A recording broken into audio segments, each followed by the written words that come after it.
Good afternoon to you. I'm Edge Ranch taking you through the 716 in 2 minutes, and we begin with the first arrest of its kind in Erie County. A Buffalo landlord is facing charges after tenants were exposed to lead paint. 2 children living in a home at 451 Fargo Avenue had to go to the hospital for elevated blood lead levels. Prosecutors say 40-year-old Maxim Levin continued to allow people to live in the home despite a do not occupy order from Erie County. Let landlords beware that if you have an apartment, if you have a house, if you have a facility that you are renting out, and you have conditions in there that cause elevated lead levels, you will be prosecuted.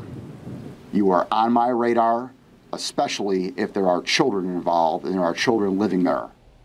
Levin is charged with willful violation of health laws. It's the first case to be prosecuted since the public health law was signed in 2014.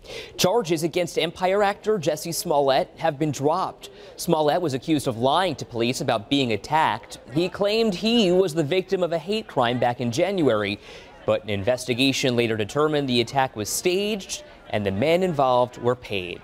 Today is your chance to weigh in on whether Buffalo should be the next city to ditch the dish. It's a movement to ban styrofoam takeout containers.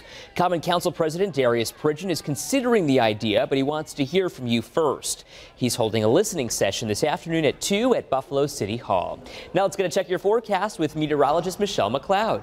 Well, it's another beautiful day in western New York. Let's take a look at 7 super Doppler radar. Clear for us because we are in the presence of high pressure. I like to call that big bubble, no trouble. That's what's making us nice and sunny, but we do have winds out of the northeast, and that northerly component is what is keeping us pretty cool. So even though our temperatures are going to top out in the upper 30s to low 40s, check out that feels like temperature because those winds are going to make it feel a bit cooler, especially if you're not in the sun.